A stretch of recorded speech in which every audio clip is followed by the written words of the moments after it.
Architecture du trouble. Une émission qui explore la santé comme fait social et politique. À partir du témoignage des personnes concernées, des soignantes, des chercheuses et des praticiennes, nous nous questionnons sur la construction du trouble et du soin.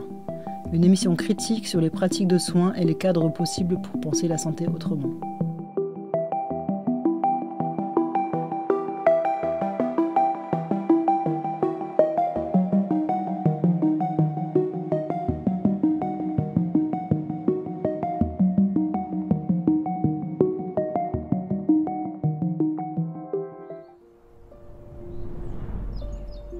Nous avons tous une santé mentale et elle évolue constamment.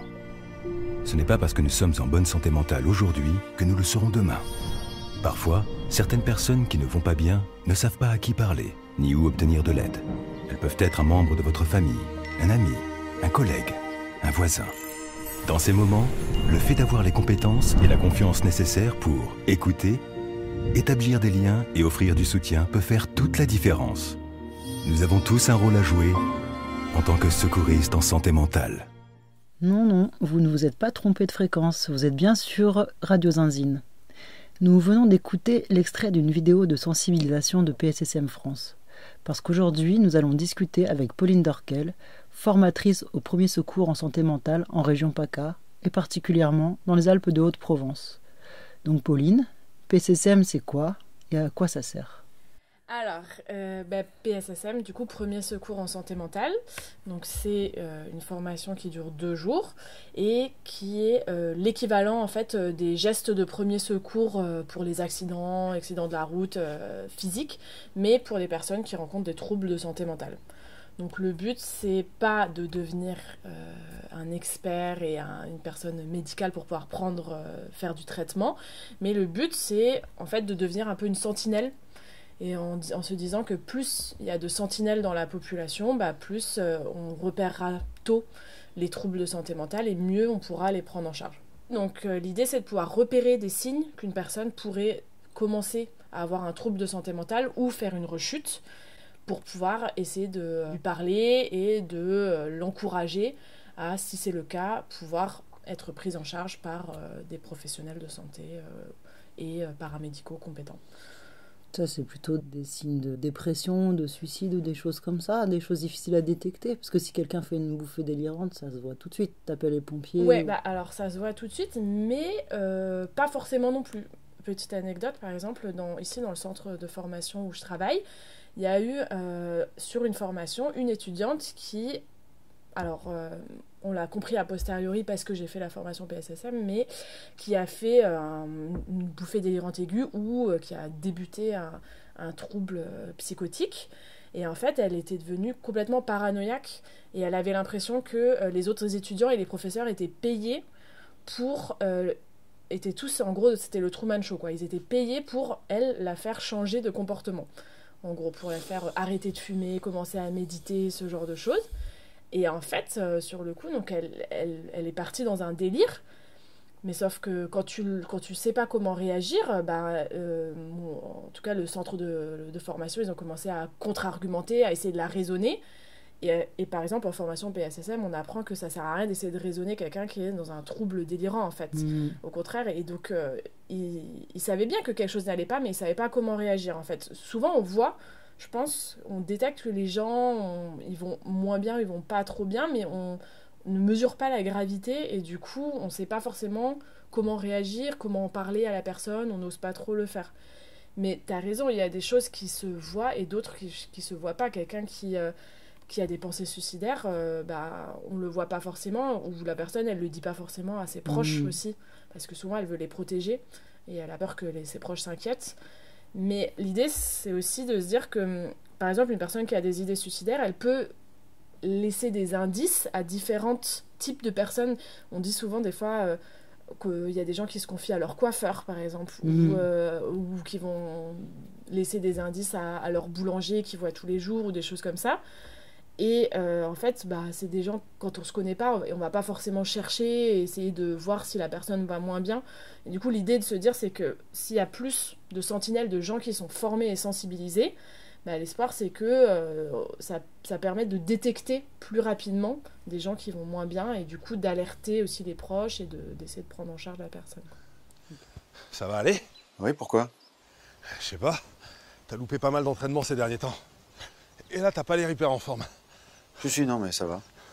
Vraiment? T'as pas l'air dedans ces derniers temps. La semaine dernière, t'es même pas passé dire bonjour au pot annuel.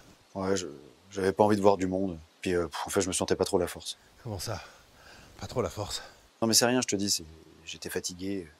Bon, de toute façon, en ce moment, j'ai pas grand-chose à raconter. Alors. Mais tu te sens déprimé? Tu sais, ça arrive à plein de monde. Faut pas rester tout seul avec ça. Il y a des gens qui peuvent t'aider. Ouais, je sais pas trop. Bon, écoute, je sais que c'est pas toujours facile de demander de l'aide, mais moi, je peux faire ça avec toi. Non, sérieusement, on peut chercher des numéros et te trouver des gens bien. Ouais, en fait, je crois que je veux bien un peu d'aide.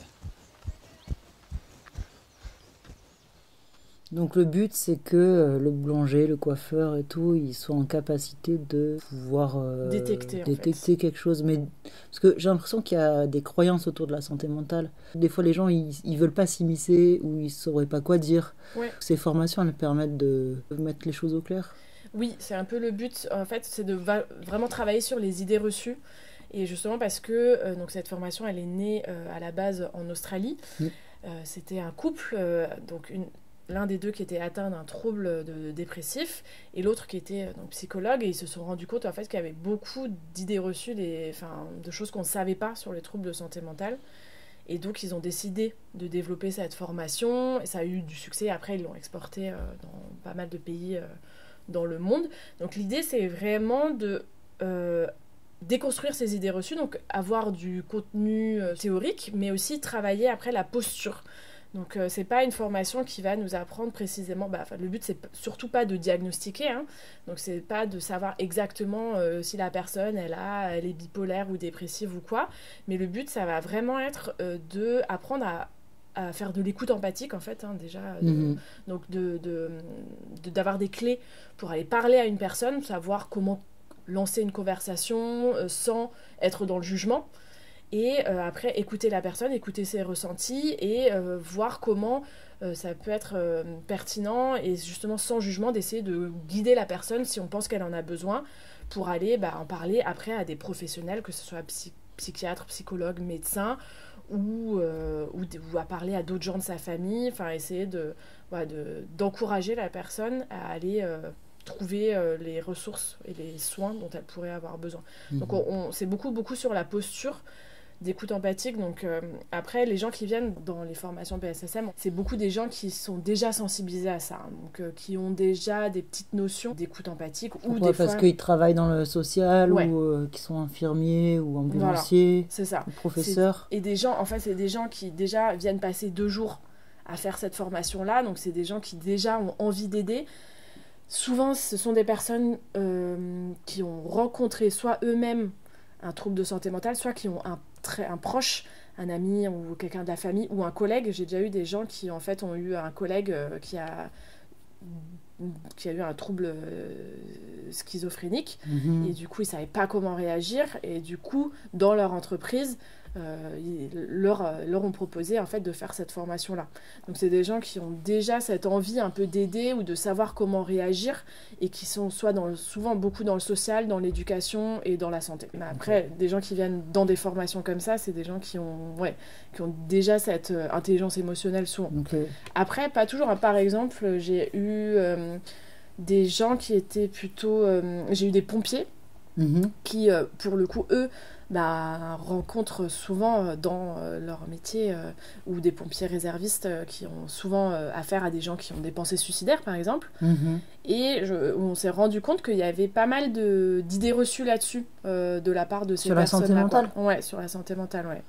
Sur le fait que... Après, mais... Ça veut dire que les pompiers ne sont pas formés à l'intervention, à la prise en charge des troubles psychologiques. Pas du tout. Pas que je sache en tout cas. Mais ils n'ont pas forcément, je crois en tout cas, de formation au dialogue, à l'écoute empathique et à la posture émotionnel, quoi, avec des gens qui ont des troubles psychiques. Ils apprennent sur le tas. Ben ouais, mais en tout cas, ceux que j'ai rencontrés, qui avaient envie de se former, ils avaient conscience qu'ils avaient aussi eux-mêmes pas mal d'idées reçues et que... Et en fait, eux, ils rencontrent beaucoup de personnes qui sont en crise, donc ils ont cette vision-là. Mais en fait, il y a plein de gens qui ont des troubles psychiques qui sont pas visibles. 80% des gens qui ont un handicap, c'est un handicap invisible.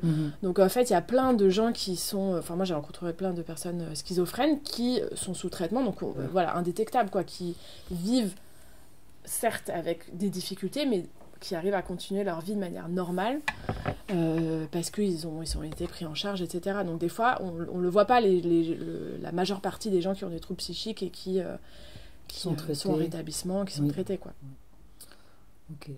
Mais par exemple, donc, quelque chose que je regrette, c'est qu'effectivement, il n'y a personne. J'ai eu très peu de gens qui sont coiffeurs, boulangers, même esthéticiens, esthéticiennes, enfin des gens, tu vois, qui sont au contact du public et à qui il y a des gens qui peuvent être amenés à se confier. Prostituées, j'en ai pas eu non plus.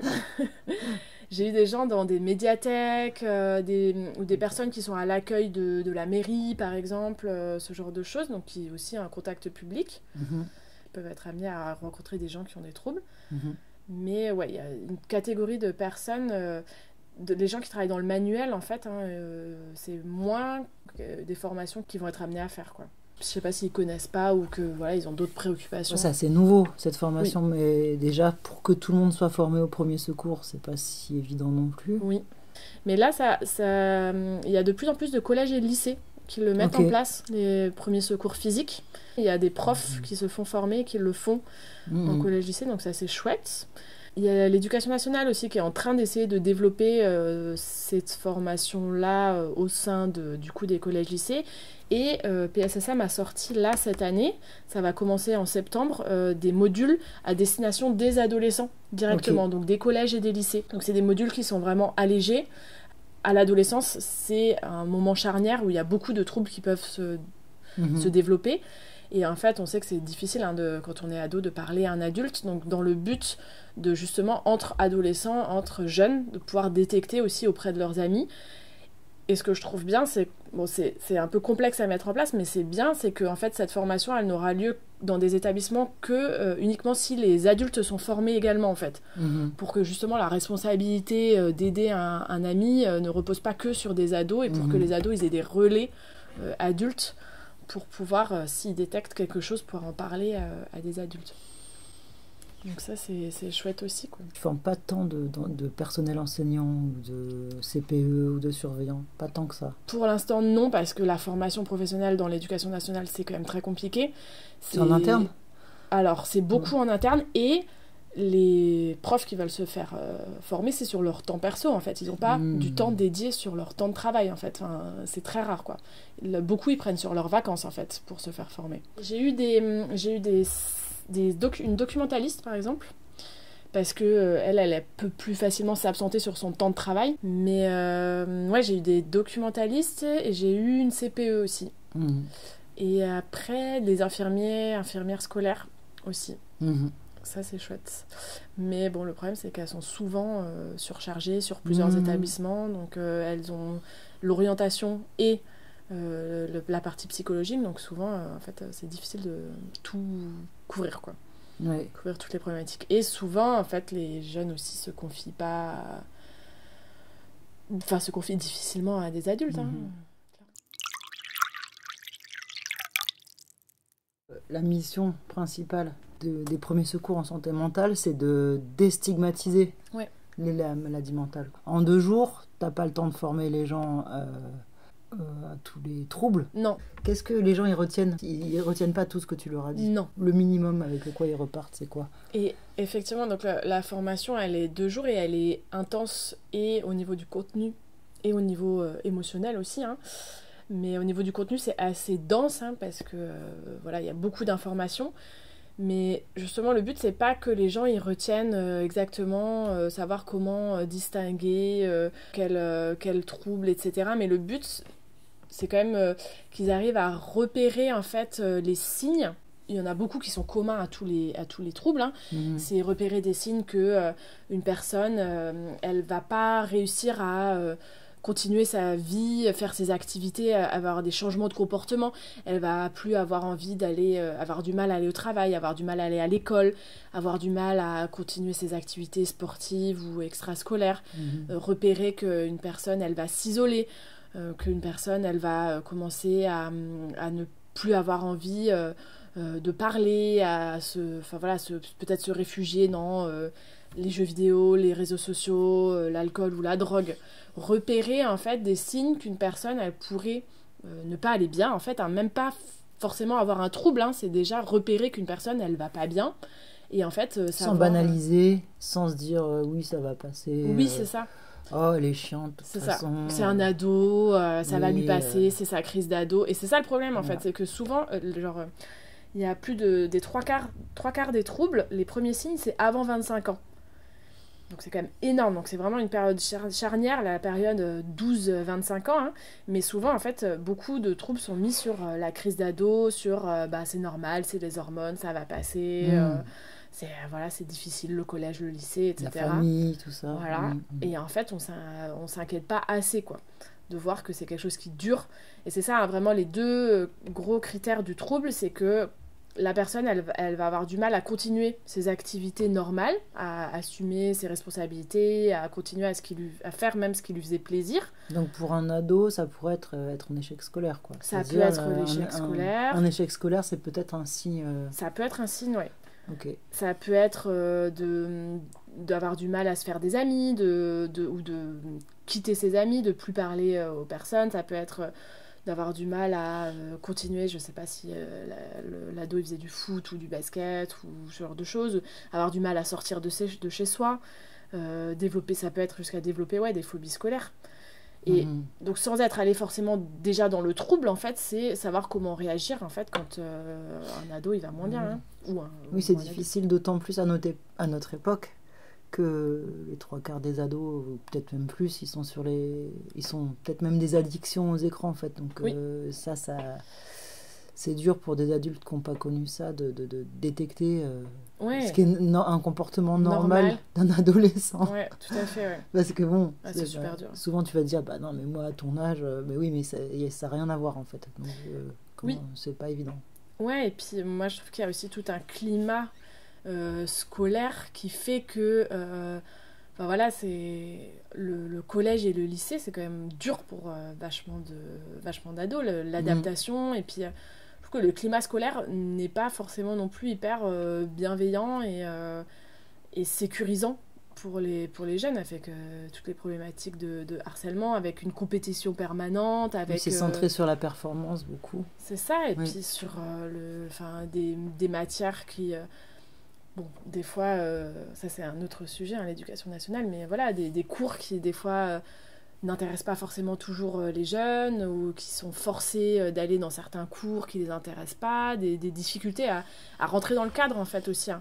Et quand on force quelqu'un à rentrer dans un cadre, au bout d'un moment, il est toujours en suradaptation, et forcément, ça crée ça peut créer des tensions et de l'envie de plus socialiser ou de rester chez soi et rester tranquille sur son portable. Donc, est-ce que c'est normal ? Est-ce que ça va se résorber ? Est-ce que c'est alarmant ou pas ? Est-ce qu'il faut s'alarmer ? Ouais. Peut-être d'où l'intérêt aussi que les jeunes eux-mêmes soient formés. Alors.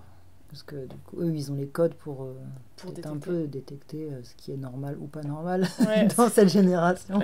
Carrément. Ouais, complètement, okay. Ouais. Parfois le soir je me sens seule. Je contrôle plus ce qu'il y a dans ma tête. Je vais sur Porn pour me calmer. 1 fois, 10 fois jusqu'à en pleurer.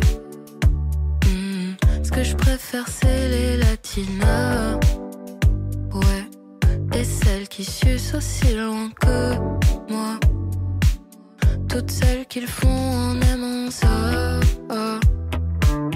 Celles qui quand tu viens te regardent droit. Je t'appelle, tu réponds pas. Non, t'es encore allé voir ailleurs. Ouais, j'ai dû crier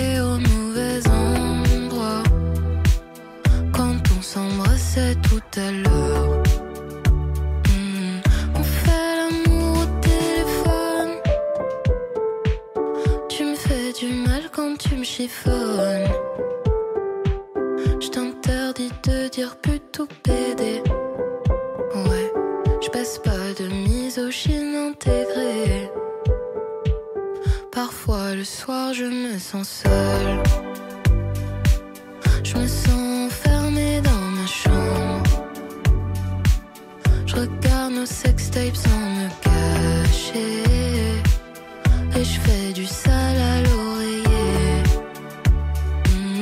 Et je fais des tours sur Instagram. Oh, ça me sert à muscler mes pouces. Oh, sur internet y a pas d'état d'âme. Je t'agresse même quand je suis dos. Oh, sans faire l'amour au téléphone. On s'en veut d'un air monotone. Je t'aime, je suis désolée. Ouais, je suis un homme et je vais essayer. Parfois le soir je me sens seule. Je contrôle plus ce qu'il y a dans ma tête. Je traîne sur l'ordi pour me calmer. J'emmerde les films de Bertrand Blier. Tout ce que j'aime c'est les latinas. Oh, les meufs qu'on l'air aussi seules que moi. Toutes celles qui espéraient plus que ça. Celles que la tendresse n'attendrit pas. Et je repense à toi et moi. Oh, je vois nos photos sur internet. Oh, en robe de balai les si belle. Auprès de celui qui coupera ses ailes. Parfois le soir je me sens. Dans la formation, à un moment donné, tu me donnes des chiffres sur le nombre de personnes qui, par exemple, sont concernées par un trouble anxieux. Je ne sais pas si tu l'as en tête. Alors, trouble anxieux, mais la difficulté, c'est qu'on n'a pas trop les chiffres validés post-Covid. Alors, avant Covid, c'était autour de 15%, 14%, ce qui est déjà énorme. Ouais. Et post-Covid, ça aurait doublé, donc ça pourrait aller jusqu'à 30%. Donc ça veut dire quand même qu'il y a potentiellement un tiers des gens qui ont un trouble anxieux. Ouais, et par contre, il y a une étude qui montre que en Europe, de manière générale, en un an, il y a à peu près 30% de personnes, donc à peu près un tiers de tous les Européens qui développent un trouble de santé mentale, tout trouble confondu. Okay. Donc c'est énorme. Quasiment une personne sur 3 a développé un trouble de santé mentale, est concernée. Donc c'est énorme, ça concerne toutes les strates, tant les riches que les pauvres. Bien sûr, c'est plus présent chez les catégories socio-professionnelles pauvres, parce qu'elles cumulent plus de difficultés. Mais c'est présent également dans toutes les strates de la population, donc ça peut toucher tout le monde, et c'est aussi une cause de handicap. Les dépressions, c'est une des premières causes d'arrêt maladie de longue durée, etc. Donc, vraiment, le message aussi, c'est que plus on le prend en charge tôt, meilleur est le rétablissement. Donc l'idée de pouvoir détecter le plus rapidement possible et de faire en sorte que les personnes se fassent aider le plus rapidement possible. Donc les 4 grands types de troubles psychiques qui sont abordés dans la formation, c'est effectivement donc, le trouble dépressif, où on parle des idées suicidaires, les troubles anxieux, donc tout ce qui est anxiété, phobie, ce genre de choses, les troubles psychotiques, donc quand la personne elle délire, la schizophrénie, c'est le plus représentatif, et les troubles liés à l'utilisation de substances, donc alcool, drogue, sachant que c'est très très fréquent qu'il y ait plusieurs de ces troubles qui soient associés et qui, un trouble anxieux peut mener à de la dépression, une dépression peut mener à consommer de l'alcool, voilà. Et donc l'autre critère, donc le premier critère, c'est de quelqu'un qui a un changement de comportement, donc difficulté dans sa vie de tous les jours, à maintenir sa vie de tous les jours. Et l'autre critère, c'est au niveau de la durée, en fait.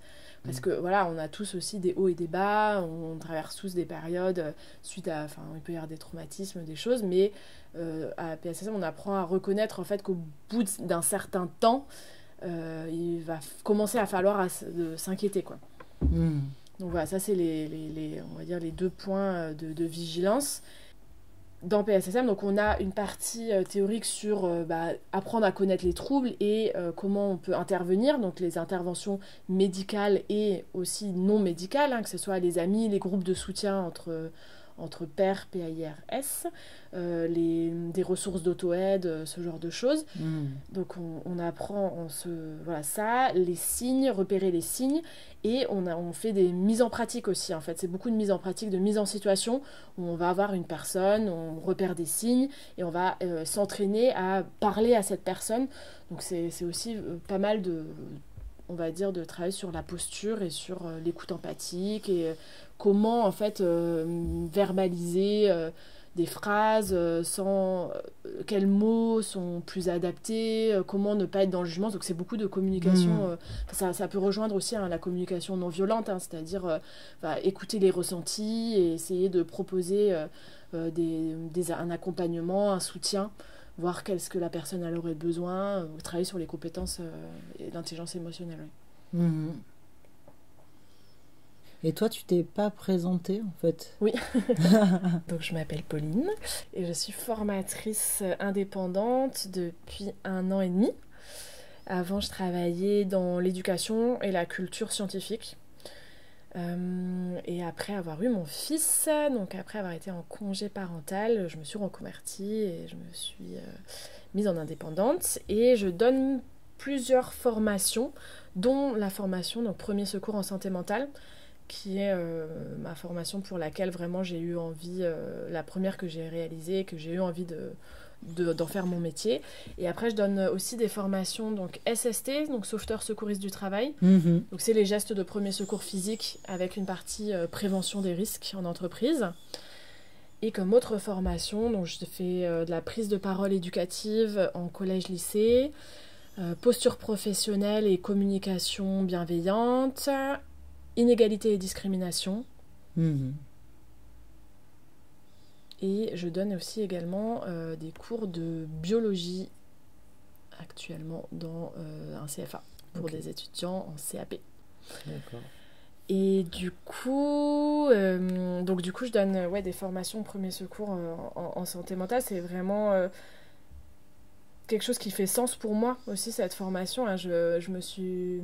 Quand j'ai fait, en tant que secouriste, cette formation-là, c'était un moment un peu charnière dans ma vie où il y a eu le décès de ma maman pas très longtemps avant. Et c'est une formation qui m'a vraiment marquée, en fait, où ça a été assez dur émotionnellement, mais déjà, j'ai compris pas mal de choses sur moi-même, en fait, aussi. Et je me suis dit, j'avais dans mon travail d'avant, où j'accompagnais des jeunes en service civique, en fait, j'ai eu beaucoup de jeunes qui avaient des troubles de santé mentale, mais assez hardcore quand même, hein, des jeunes qui s'automutilaient, des troubles anxieux, des phobies, des phobies scolaires, des personnes, des dépressives, crises suicidaires, etc. Mais en fait, je me suis dit, mais en fait, la jeunesse va assez mal, hein, quand même. Bon, après, les jeunes en service civique, c'est un profil particulier, hein, qui n'est pas représentatif de l'ensemble de la jeunesse, mais quand même, j'ai été assez choquée de voir la gravité de ces troubles, et dont certains, en fait, n'étaient pas pris en charge, et où moi, en tant que tutrice, je ne savais pas du tout comment réagir.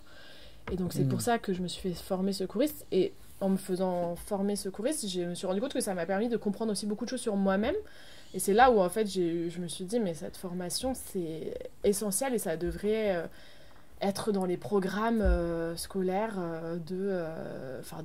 plein de formations, tout comme les premiers secours physiques, c'est obligatoire. Par exemple, quand on fait un service civique, on a une obligation d'être formé PSC.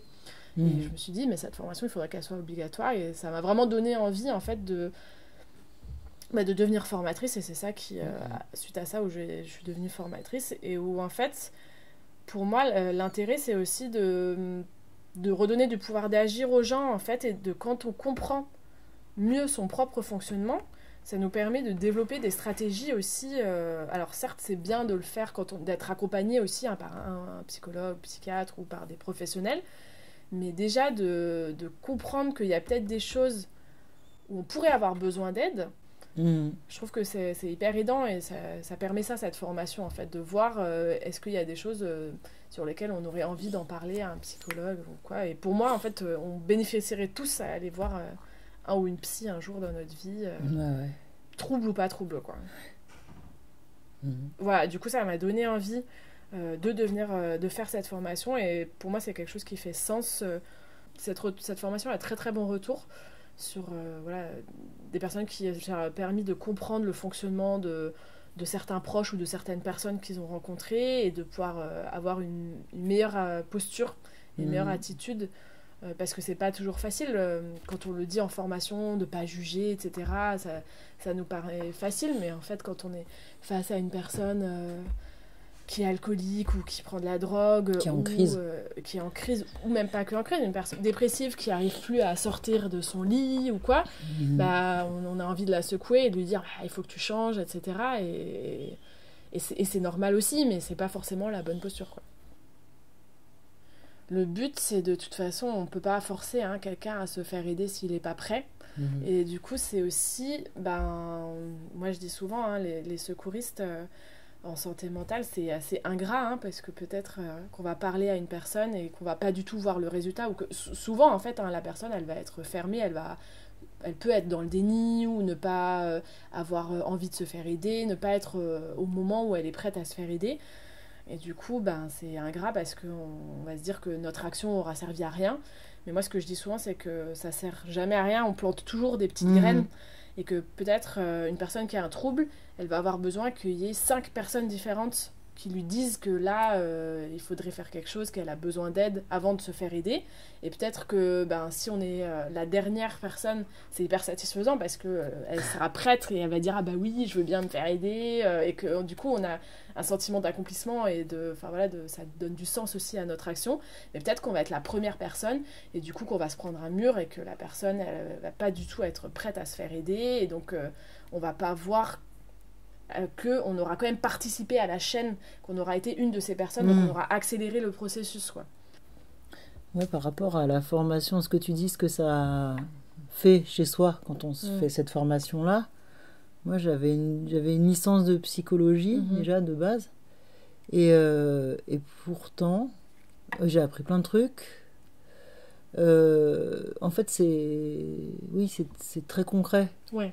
C'est les troubles, on n'est pas sur des maladies ou ça rentre pas dans les détails non plus. On est vraiment sur des troubles, une description de tous les symptômes qui peuvent se manifester, de ce qu'on peut observer réellement. C'est ça. Et effectivement, moi j'y suis allée à froid comme ça, avec l'impression que j'allais apprendre des choses, mais pas du tout que ça allait m'impacter émotionnellement.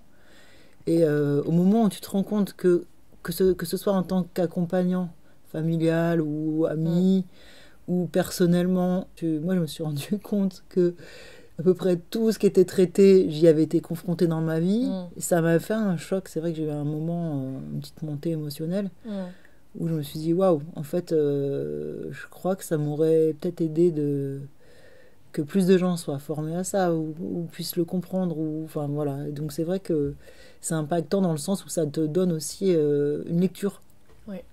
Ça te donne une lecture, ça t'ouvre un rideau sur la santé mentale qui était peut-être un peu fermé ou un peu opaque.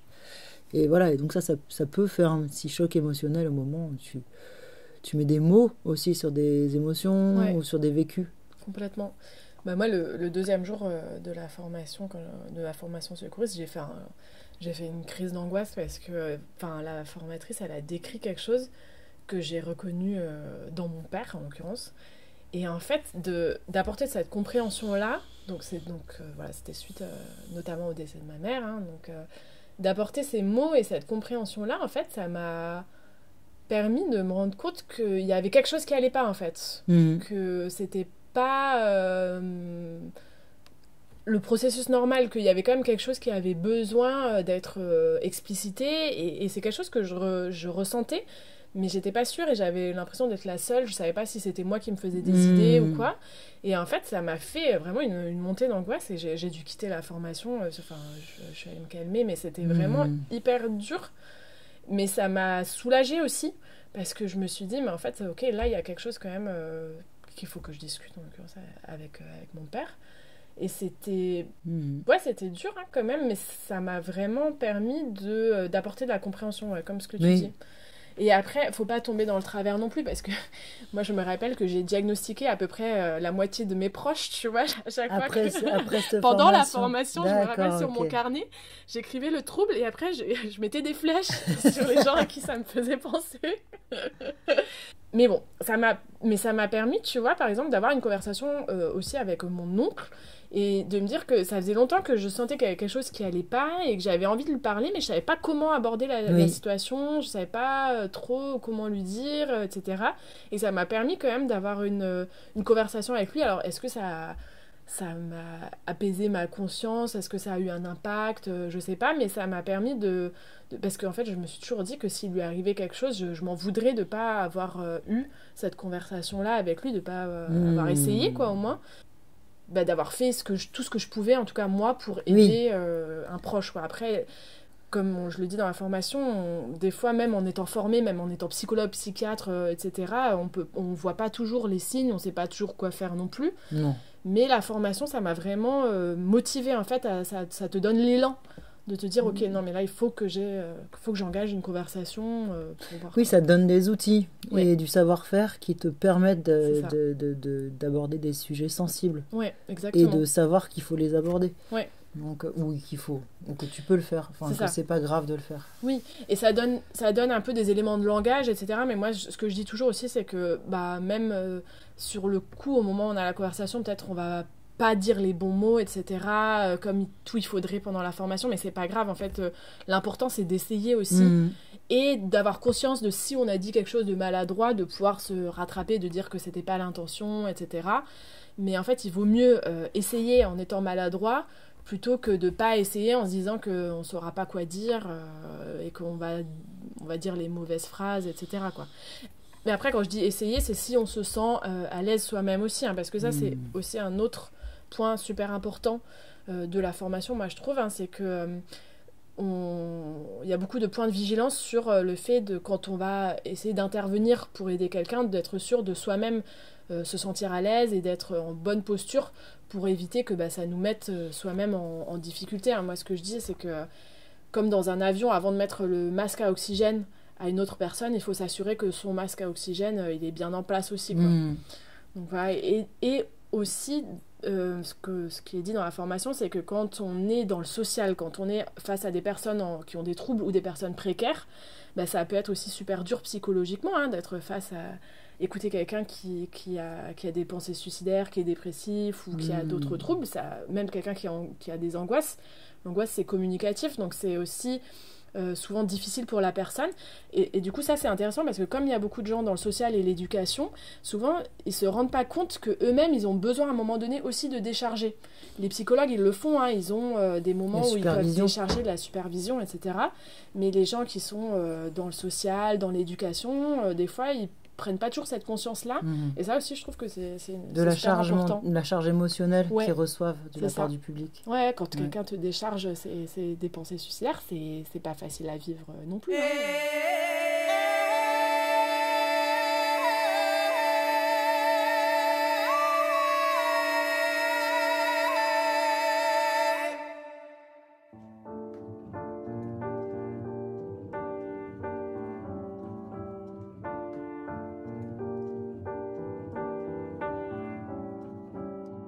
Je suis pas tout seul à être tout seul, ça fait déjà ça de moins dans la tête.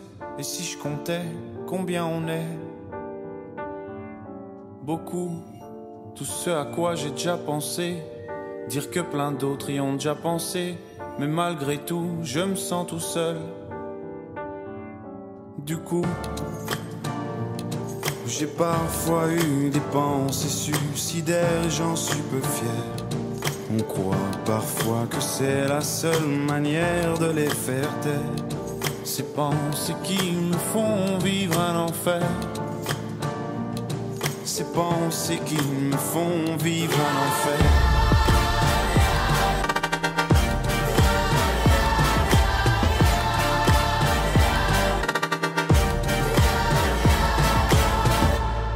Est-ce qu'il y a que moi qui ai la télé et la chaîne culpabilité?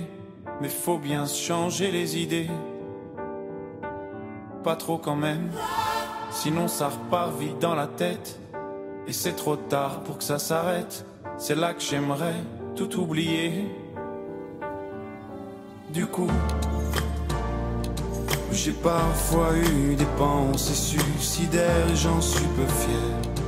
On croit parfois que c'est la seule manière de les faire taire. Ces pensées qui me font vivre un enfer. Ces pensées qui me font vivre un enfer.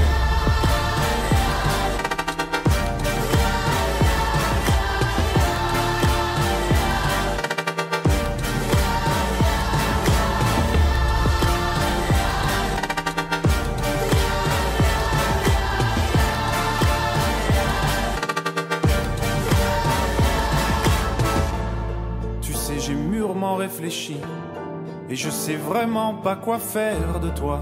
Justement réfléchir, c'est bien le problème avec toi.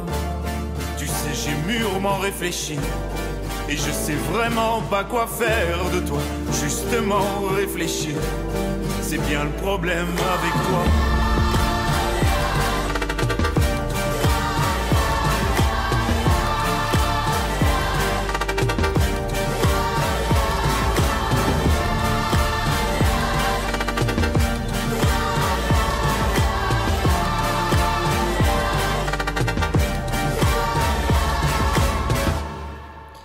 Ça, c'est un sujet délicat par rapport aux gens qui pètent les plombs, par rapport aux proches qui appellent les pompiers ou qui font interner la personne. Ouais. Autant pour ceux qui emmènent la personne que pour les patients.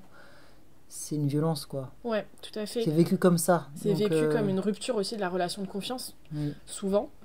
Et effectivement, mais par contre, en tout cas, des différentes études de personnes concernées, en fait, dans un premier temps, il y a un rejet. Donc, il y a rupture de la personne qui est alertée parce qu'il y a colère, etc.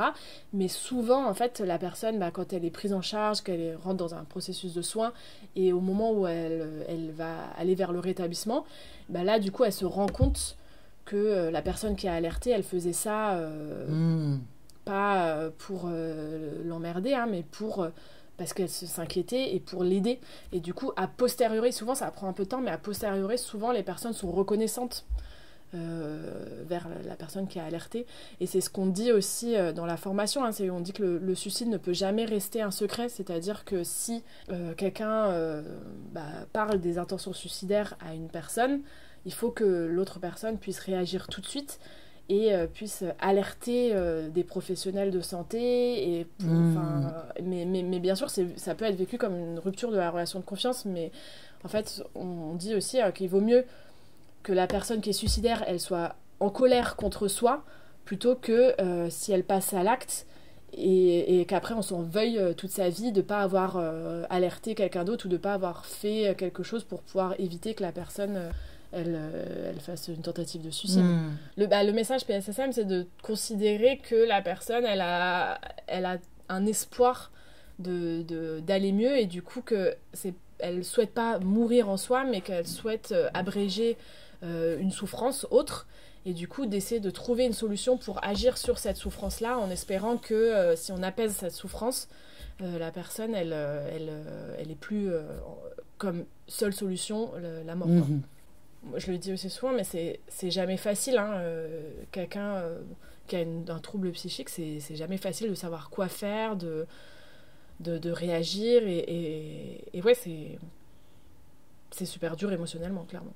Mais donc, du coup, tu fais de ton mieux. Voilà. C'est tout. On essaye de faire de son mieux et de passer le relais quand on est submergé aussi soi, quand on ne sait plus quoi faire, quand on ne sait plus comment réagir. Et typiquement, pour les pensées, les idées suicidaires, il y a un numéro d'écoute qui est le 3114, dont on parle pendant la formation, où il y a aussi des psychologues, des infirmières qui peuvent donner des conseils justement sur quoi faire, comment réagir. Donc ça aide aussi les qui sont les vraiment proches formés à ça et Oui. qui peuvent mieux que nous peut-être dire ce qu'il faut, quoi. Exactement. Okay. Donc ça, c'est aussi bien c'est aussi intéressant pour les proches aidants, du coup les proches qui ont quelqu'un qui a de la famille ou un ami qui a un trouble psychique, de pouvoir se faire accompagner aussi. Et on parle beaucoup aussi des groupes de pères, de gens concernés, il y a des groupes de parole en fait de gens concernés par des troubles psychiques, et il y a des groupes de parole aussi de proches aidants. Ça aide beaucoup parce que en fait, ça permet de voir qu'on n'est pas seul, de voir qu'il y a d'autres personnes qui ont traversé les mêmes problématiques, et ça permet de découvrir aussi des solutions qui ne sont pas forcément des solutions médicales. En fait, il y a beaucoup de patients qui traversent ces troubles, qui développent des stratégies qui ne sont pas encore, entre guillemets, théorisées ou reconnues peut-être par le monde médical, mais qui fonctionnent. Et du coup, ces groupes d'entraide, en fait, c'est hyper précieux pour les patients et pour les familles, pour les proches aidants. Et notamment, à Digne-les-Bains, il y en a un qui s'appelle la Colombe Dinoise. Okay. On en avait parlé. Donc, c'est une association, ils ont des permanences. Non, oui, c'est un GEM, ouais, c'est ça. GEM, ouais, groupe d'entraide mutuelle, tout à fait. D'accord. C'est ça. Oui, il y en a à Manosque aussi, il y oui, en a... les entendeurs de voix. Oui, voilà. L'image, c'est les alcooliques anonymes. Hein. C'est un des GEM le plus connus. Ah, ok. Les alcooliques anonymes, c'est un groupe d'entraide entre personnes qui sont alcooliques. Les gens, ils se retrouvent et ils font des activités ensemble. C'est ça. Et des groupes de parole ou d'activités. Okay. À la Colombe, là, ils ont une permanence. Ils sont ouverts plusieurs après-midi dans la semaine. Ils ont un local à Digne. Et en fait, c'est tenu par des gens concernés. Hein, donc des gens qui ont un trouble schizophrène ou dépressif ou anxieux ou quoi. Et du coup, ils proposent des activités, des jeux de société, des activités de cuisine, etc. Et c'est un peu aussi des prétextes pour échanger et ne pas être stigmatisé aussi. Du coup, ça, c'est super échanger avec précieux. des gens qui ont un savoir expérientiel autour de la maladie aussi. C'est-à-dire des gens qui savent de quoi on parle et qui ne jugent pas du tout, quoi. Exactement. Et ça, c'est quelque chose qui est très important à PSSM. En fait, le comité PSSM, en fait, qui s'est réuni en France pour valider le contenu de la formation et adapter aussi la formation donc australienne au contexte français. Et du coup, ce comité, en fait, dans ce comité, il y a des professionnels de la santé, psychologues, psychiatres, médecins, etc. Il y a des personnes concernées qui ont traversé un trouble psychique et des proches aidants. Donc en fait, c'est vraiment très important d'avoir ces trois points de vue. En fait, le point de vue médical, le point de vue expérientiel, comme tu le dis, et le point de vue aussi en tant que proche, quelles sont les difficultés, qui n'est pas le même quand on est personne concernée. Donc voilà, ça c'est vraiment ces trois profils-là, et c'est les trois profils qu'on retrouve dans les formateurs également, qui permet en fait d'avoir... que ça soit justement une formation, comme tu le disais, pratique, et pas que théorique et médicale. Et à PSSM, en fait, ils partent aussi du fait qu'on ne se présente pas forcément, on ne sait pas forcément qui est professionnel de santé, qui est personne concernée, qui est proche aidant, dans l'idée de mettre tout le monde en fait sur un pied d'égalité et d'éviter la stigmatisation. Ça, c'est le parti pris qui est intéressant, mais du coup, la limite, c'est que nous, en tant que formateurs, on ne sait pas qui est qui, et du coup aussi on se prive parfois de retour, même si je propose aux gens qui ont des retours, des anecdotes ou des choses à partager, de le faire s'ils le souhaitent, évidemment, mais je trouve ça un peu dommage de faire un cours théorique sur la dépression ou la schizophrénie quand il y a une personne dans la salle qui peut-être l'a traversée et pourrait parler de son expérience aussi.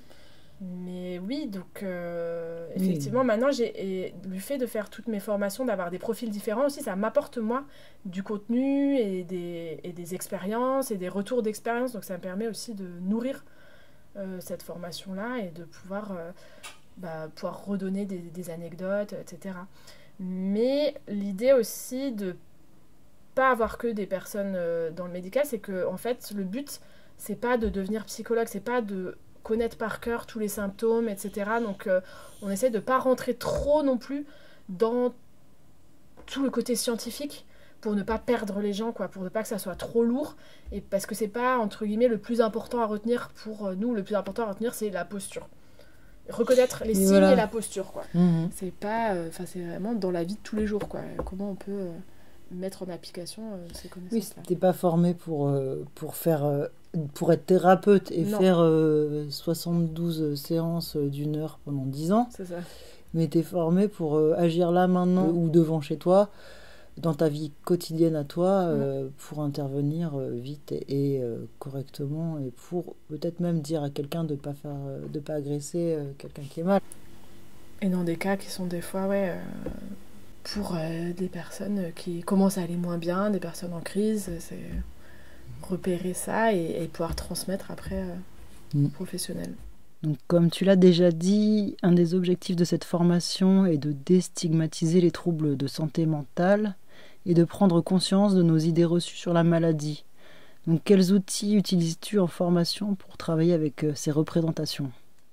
Il y a quelque chose que moi je fais qui n'est pas forcément le cas de tous les formateurs, je pense, mais il y a un quiz en fait sur les idées reçues sur la santé mentale. Moi, je le fais faire aux participants quand ils arrivent, avant de débuter la formation. Et après, à la fin de la formation, je leur fais reprendre leur même feuille et refaire le quiz, en fait. Ça leur permet de voir quelles étaient leurs idées avant la formation et est-ce qu'ils ont changé de point de vue ou est-ce qu'ils ont gardé le même point de vue ou est-ce qu'ils ne savent pas. Des fois, on fait des formations, mais on se rend pas compte a posteriori qu'est-ce qu'on ne savait pas avant. Donc, on ne voit pas ce qu'on a appris. Et du coup, ça permet de se rendre compte, de se dire « Ah ouais, mais avant, je pensais ça, je pensais que les schizophrènes, ils étaient dangereux, et maintenant, j'ai appris que, en fait, pas plus que la moyenne, etc. » Donc ça, c'est un premier dispositif. Et l'autre dispositif, c'est qu'il y a pas mal de chapitres qui commencent justement par un quiz vrai-faux sur les idées reçues pour un peu débunker ce qu'on entend beaucoup en fait dans les médias aussi. Dans les médias et les médias mainstream véhiculent beaucoup d'idées reçues, les films et les séries également. Quand on pense à Vol au-dessus d'un nid de coucou ou bien Orange Mécanique, en fait on a cette vision de la psychiatrie et même les hôpitaux psychiatriques dans les films et les séries, c'est souvent des gens qui ont des camisoles de force, qui sont enfermés, qui sont shootés aux médicaments, etc. Et du coup ça véhicule cette image stressante, angoissante, et ça fait que les gens n'ont pas envie d'être internés en hôpital psy parce qu'ils ont cette image-là, alors que ça se fait plus du tout comme ça maintenant, quoi, a priori. Il y a plein de traitements différents, d'hôpitaux, de cliniques, il y en a où les gens ils sont en autonomie, il y a des foyers, enfin bon. Mais du coup, c'est pour ça qu'on fait ces petits quiz vrai-faux, pour on donne des phrases qu'on peut entendre dans les médias, à la radio, à la télé, ou qu'on peut voir dans les films, et en fait on essaye de décrypter ce qu'il en est, notamment par exemple sur le fait que les personnes qui ont un trouble psychotique soient dangereuses pour les autres. On a cette vision-là dans les films, et effectivement, quand on voit une personne en crise, c'est stressant, c'est angoissant, parce qu'elle a l'air dérangée, quelqu'un qui peut-être se parle à lui-même ou va être un peu dans son monde, ça peut faire peur, mais en fait, on voit que statistiquement, dans la moyenne, il y a plus de risques que ces personnes-là ils se fassent du mal à eux-mêmes, c'est-à-dire que soit ils aient des idées suicidaires ou alors qu'ils se mettent en danger par des comportements à risque, que le fait d'être violent avec quelqu'un d'autre. Bien sûr, ça peut arriver, etc. Mais en moyenne, il ne faut pas généraliser, en fait. C'est ça qui est super important. Dire qu'il ne faut pas généraliser. C'est pas parce qu'une personne, elle est étrange ou qu'elle nous inquiète qu'elle va forcément devenir violente. Et souvent, en fait, les personnes qui ont des troubles psychiques qui deviennent violents, c'est parce qu'ils ont consommé aussi de l'alcool ou de la drogue.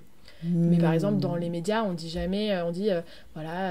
ce schizophrène a essayé d'agresser quelqu'un, etc. On ne dit pas qu'il était sous emprise de cocaïne ou autre. Ou de vin rouge. Ou de vin rouge.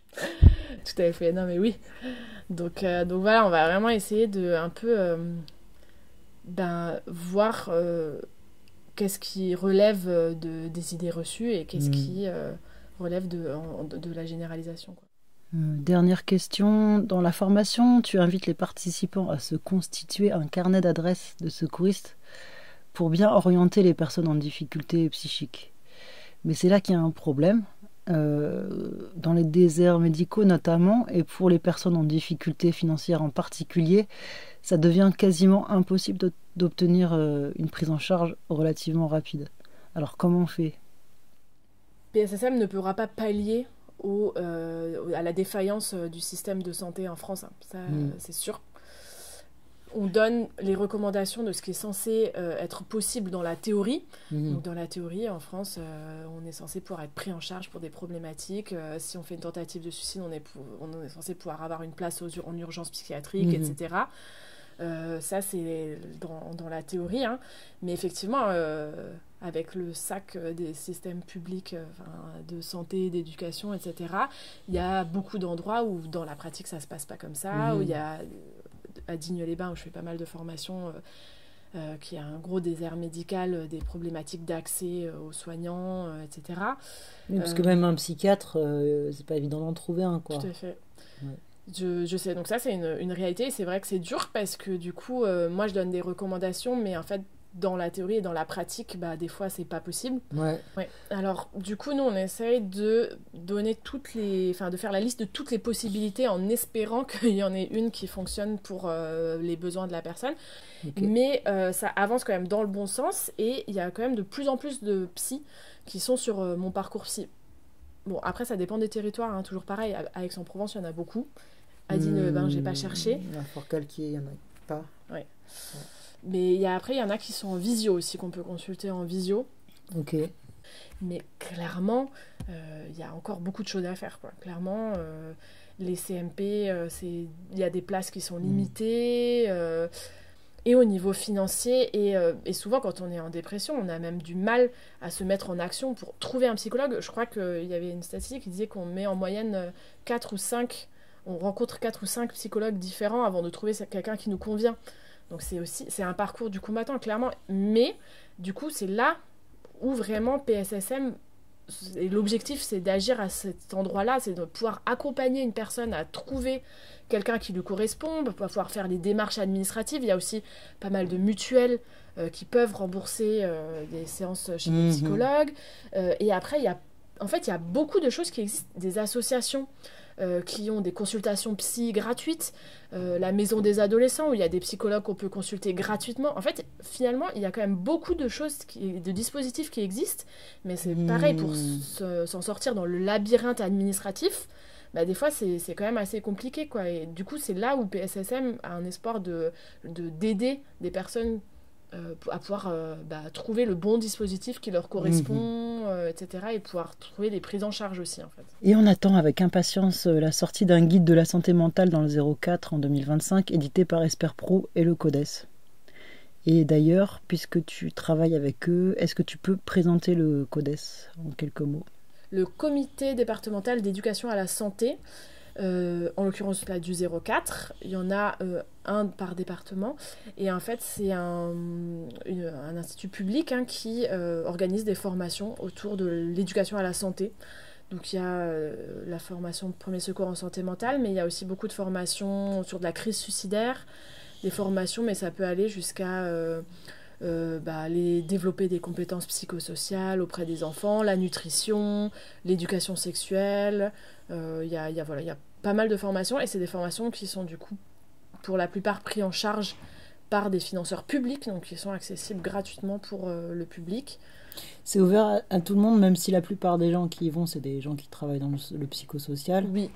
Alors, mais c'est quand même ouvert à tout le monde. Qui veut y aller, peut y aller. Okay. Et du coup, le CODES, c'est vraiment une super structure avec plein de formations hyper intéressantes et qui... Le CODES, ça fait partie des associations financées par l'Agence régionale de la santé, dont la mission, c'est d'éduquer à la santé. C'est ça. Voilà. Et c'est ça. Voilà, on en a... on a déjà pas mal abordé. On a beaucoup de choses. Eh ben, merci Pauline. Merci Fernande pour cet entretien. Alors Pauline anime plusieurs formations PSSM tous les ans, notamment en 2025. 4 sessions ont été organisées par le CODES 04 dans les Alpes de Haute-Provence et financées par la CPAM 04. Pour s'inscrire, consultez le site du CODES 04, www.codes04.org, et n'hésitez pas à les contacter directement pour avoir des informations à jour.